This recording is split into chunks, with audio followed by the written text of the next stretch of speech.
భక్తులారా, సచ్చిదానంద సద్గురు సాయినాథుల యొక్క చరిత్ర పారాయణం చేసుకునే ముందు 2 భక్తి గీతాలను పాడుకొని మనం మొదలు పెడదాం.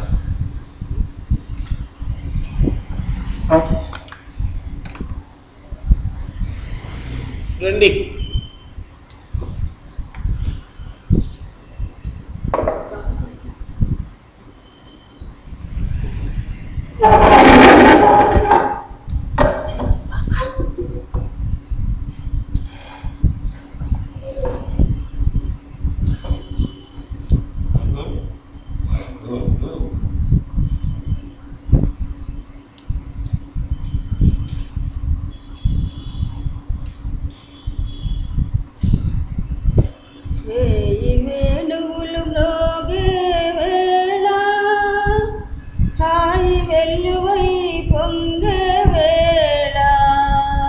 రాసకేలిలో తేలే వేళ, రాధమ్మను లాలించే వేళ, నన్ను పాలింపగ నడచి వచ్చితివా, మొరలాలింపగ నడచి వచ్చితివా గోపాల, నన్ను పాలింపగ నడచి వచ్చితివా. అరచెదరిన తిలకముతో అల్లదిగో రాధమ్మ, అరజారిన పయ్యదతో అదిగదిగో గోపెమ్మ, ఎరుపెక్కిన కన్నులతో అదిగదిగో సత్యభామ, పొద పొదలో ఎద ఎదలో నీ కొరకై వెదకుచుండగా, నన్ను పాలింపగ నడచి వచ్చితివా, మొరలాలింపగ నడచి వచ్చితివా గోపాల, నన్ను పాలింపగ నడచి వచ్చితివా. కంసుని చెరసాలలో ఖైదీవై పుట్టావు, కాంతల కౌగిళ్లలో ఖైదీవై పెరిగావు, కరకురాతి గుళ్ళలో ఖైదీగా నిలిచావు, ఈ భక్తుని గుండెలో ఖైదీగా ఉండాలని నన్ను పాలింపగ నడచి వచ్చితివా, మొరలాలింపగ నడచి వచ్చితివా గోపాల, నన్ను పాలింపగ నడచి వచ్చితివా.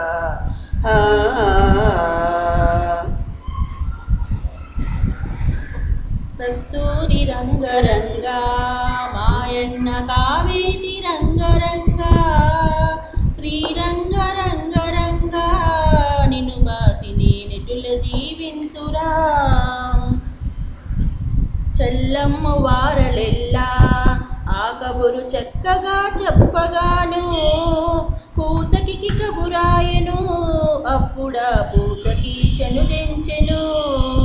కస్తూరి రంగరంగా మాయన్న కావేటి రంగరంగా, శ్రీరంగరంగరంగా నిన్ను బాసి నేనెట్ల జీవింతురా. శృంగారముగా పూతకి తనములకు విషధార పోసుకొనెను, రేపల్లి వాడలందు కృష్ణుడు తిరుగుచున్న చోటుకు. కస్తూరి రంగరంగా మా అన్న కావేటి రంగరంగా, శ్రీరంగరంగరంగా నిన్ను బాసి నేనెటుల జీవింతురా. చనుదెంచి విషము పాలు ఇవ్వగా సమకట్టి ఇవ్వగాను, బాలురతో బంతులాడా కృష్ణుని బాలులందరూ కొట్టగా. కస్తూరి రంగరంగా మాయన్న కావేటి రంగరంగా, శ్రీరంగరంగరంగా నిన్ను బాసి నేనెట్ల జీవింతురా. శ్రీ సాయి. ఒకరోజు వాజేతో నీవు ఇప్పుడేం చేస్తున్నావు అన్నారు బాబా. వాజే మసీదులో నేను చేయవలసిన పని ఏదైనా ఉంటే చేస్తానన్నాడు. అప్పుడు బాబా మసీదులో చేయవలసిన పని ఏదైనా ఉంటే చేయి అన్నారు. మరో రోజే అక్కడ ఎంతో పని చేస్తూ ఉంటే పండిట్కు జబ్బు చేసింది. బాబా ఆదేశానుసారం అతడు స్వస్థుడయ్యేదాకా వాజే పని చేస్తుండవలసి వచ్చింది. బాబా మహాసమాధి చెందాక కాక తనకు ఏ సమస్య ఎదురైనా బాబాను ప్రార్థించి ఆయన ముందు చీట్లు వేసి ఆ సందేశాన్ని తూచ తప్పకుండా పాటించేవాడు. ఒకప్పుడు అతని సోదరుడు సదాశివునికి ఉద్యోగం ఎక్కడ రాకపోయేసరికి బాబా పటం ముందు కాక చీట్లు వేసి ఆ సందేశం ప్రకారం తన సోదరుని బొంబాయికి రప్పించాడు. కానీ అక్కడ కూడా ఎట్టి ప్రయత్నం ఫలించలేదు. బాబా సందేశం ఎలా వ్యక్తమైందా అనుకున్నాడు కాక. ఇక అతని సోదరుడు ఇంటికి వెళ్ళిపోదామనుకుంటూ ఉండగా కచ్రాజ సంస్థానం నుండి ప్రముఖ వ్యక్తులు వచ్చి తమ సంస్థానంలో పనిచేయడానికి నమ్మకమైన ఆఫీసర్ కావాలని కాకతో చెప్పారు. అతడు తన సోదరుని గురించి చెప్పగానే వాళ్ళు సంతోషించి ఆ సంస్థానానికి దివానుగా అతనిని నియమించారు. బాబా మాటలు ఎన్నటికీ వ్యర్థం కావు. అయితే ఆయన చెప్పినట్లు మనకెంతో విశ్వాసం ఉండాలి. మనము మన రాగ ద్వేషాలను మాత్రమే సేవిస్తూ బాబా ముందు చీట్లు వేయడం మాత్రం సరికాదు. అతడు నిత్యము పూజ, పారాయణ, సాయి భజన ఎంతో ప్రీతిగా చేసుకునేవాడు.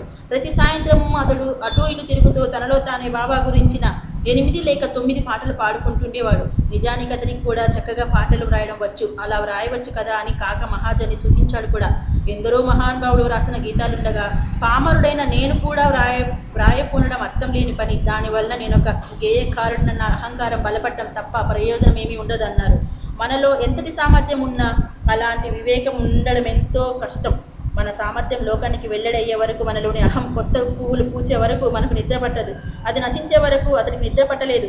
నిజమైన గురుభక్తునికి ఇతరులకు ఉండే వ్యత్యాసం అదే. సాయి ఎంతో మధురంగా పాడేవారు, నృత్యం చేసేవారు. వారి చుట్టూ జనం చేరినంత కాలం తాక్యాలోని సాధులతో కలిసి తన్మయత్వంతో గానము, నృత్యము చేసి తమ గురువుకు అర్ధరాత్రి ఏకాంతంలో హృదయ సమర్పణం చేసుకునేవారు.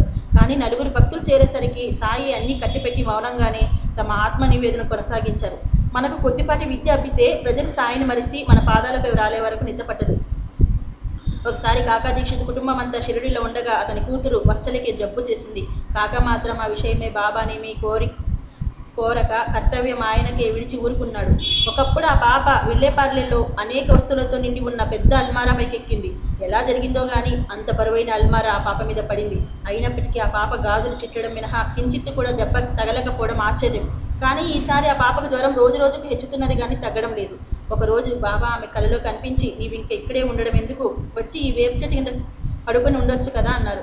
అవి అశుభ సూచకమని అందరూ అనుకున్నారు. ఉదయమే శ్యామతో సాయి కాకా కుమార్తె చనిపోయిందా అని అడిగారు. శ్యామ విస్తుపోయి, దేవా అలా అశుభం పలుకుతారు ఎందుకు అన్నాడు. ఆమె ఈరోజు మధ్యాహ్నమే చనిపోతుందన్నారు బాబా. సరిగా ఆయన చెప్పినట్లే జరిగింది. అటు తర్వాత కాకా వెళ్ళి ఆయన సన్నిధిలో కూర్చున్నాడు.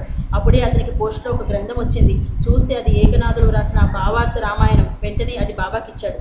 ఆయన దానిని తలక్రిందులుగా పట్టుకొని కాకతాళీయంగా దానిలో ఒక చోట తమ చెయ్యి చొప్పించి ఆ పేజీ తెరిచి అతనికిచ్చి చదవమన్నారు. ఆ గ్రంథం సరిగా కిష్కింధకాండలో రాముడు వాలిని చంపాక అతడి భార్యను ఊరడిస్తున్న ఘట్టమది. మృత్యు అన్నది అనివార్యమని గుర్తించి ఎడబాటును ధైర్యంతో సహించగలగడమే వివేకమని రాముడు ఆ ఘట్టంలో బోధిస్తాడు. దీక్షిత్కు చక్కని సమాధానం లభించింది. సాయి కొందరు భక్తులను ఎందుకు మరణించనిస్తారో తెలుసుకునే అవకాశం కూడా అతనికి కలిగింది. షిరిడీలో ఒక వృద్ధురాలికి ఉన్న ఒక్కగానొక్క కొడుకు పాము కరిచింది. ఆమె సాయి వద్దకు పరుగున వచ్చి తనకు ఊది ఇచ్చి తన బిడ్డను రక్షించమని కోరింది. కానీ ఆయన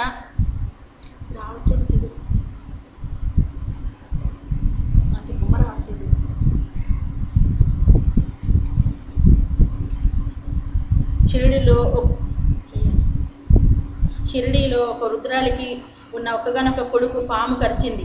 ఆమె సాయి వద్దకు పరుగున వచ్చి తనకు ఊది ఇచ్చి తన బిడ్డను రక్షించమని కోరింది. కానీ ఆయన ఊది ఇవ్వలేదు సరికదా, ఏమీ పలకనో కూడా లేదు. ఆమె వెళ్ళిపోయి మరలా కొద్దిసేపట్లో గుండెలు బాదుకుంటూ పెద్దగా శోకిస్తూ వచ్చి తన కొడుకు మరణించాడని అతనిని బ్రతికించమని బ్రతిమానింది. అయినా సాయి ఏమీ మాట్లాడలేదు. ఆ దృశ్యం చూడలేక దీక్షిత్ కూడా బాబాను అలా చేయమని కోరాడు. ఆయన అతడితో మాత్రం తమ్ముడు, నీవిటువంటి వాటిలో చిక్కుకోవద్దు, ఇది మంచిగా జరిగింది. అతడు మరొక దేహంలో ప్రవేశించాడు. ఈ శరీరంతో అతడు చేయలేని మంచి పని ఆ దేహంతో చేయగలడు. అతన్ని తిరిగి నీ విందులో ప్రవేశపెడితే ఈ దేహం బ్రతుకుతుంది, కానీ ఆ దేహం మరణిస్తుంది. నీ కోసం ఈ పని చేయగలను, కానీ పర్యవసానమేమో ఆలోచించావా? అందరూ ఎంతటి బాధ్యత ఉన్నదో నీకేమైనా తెలుసా? నీవది భరిస్తావా అన్నారు. అతడు వెంటనే తన హద్దును గుర్తించి ఊరుకున్నాడు. మనం అనుకున్నట్లు ప్రతి మరణము అవంఛనీయం కానక్కర్లేదు. నిజం తెలిసిన వారి దృష్టిలో అది చింకి గుడ్డలు గీడిచి కొత్త దుస్తులు ధరించడం వంటిది. సాయి కంటే మనం దయామయులం కామని మనం గుర్తుంచుకోవాలి. ఇలాంటి అనుభవాలు ఎన్నో కలిసి దీక్షిత్కు సాయి పట్ల విశ్వాసాన్ని దృఢపరిచాయి. ఇతడింత అచంచలమైన విశ్వాసంతో సేవించాడు గనుకనే ఎవరికీ లభించని మహాభాగ్యం అతనికి లభించింది. సాయి ఎంతటి సమర్థులైనా సద్గురువైనా ఆయన ఆ విషయం బాహటంగా అంగీకరించి ఎవరితోనూ అలా మాట్లాడలేదు. అట్టిది దీక్షిత్కు మాత్రమే దక్కింది. ఒకరోజు అతడు బొంబాయికి బయలుదేరుతూ బాబాను సెలవు కోరాడు. వెళ్ళు అన్నారు బాబా. ఆ ప్రక్కనున్న ఒకరు భావయుక్తంగా బాబా ఎక్కడికి వెళ్ళాలి అని అడిగారు. బాబా అతడి భావం గుర్తించి పైకి అన్నారు. భగవంతుని వద్దకని వారి భావం. ఎలా వెళ్ళాలి తిరిగి అడిగాడా భక్తుడు. ఎన్ని చోట్ల నుండి ఎన్నో మార్గాలు ఉన్నాయి. ఇక్కడి నుంచి కూడా ఒక మార్గం ఉన్నది. కానీ ఆ మార్గంలో ఎన్నో అడ్డంకులు, పెద్ద పులులు, ఎలుగుబంట్లు ఉన్నాయి. అజాగ్రత్తగా ఉన్నామో ఆ పక్కనే ఉన్న అగాధంలో పడిపోతాము అన్నారు బాబా. మార్గదర్శి తోడుంటేనో అన్నారు దీక్షిత్.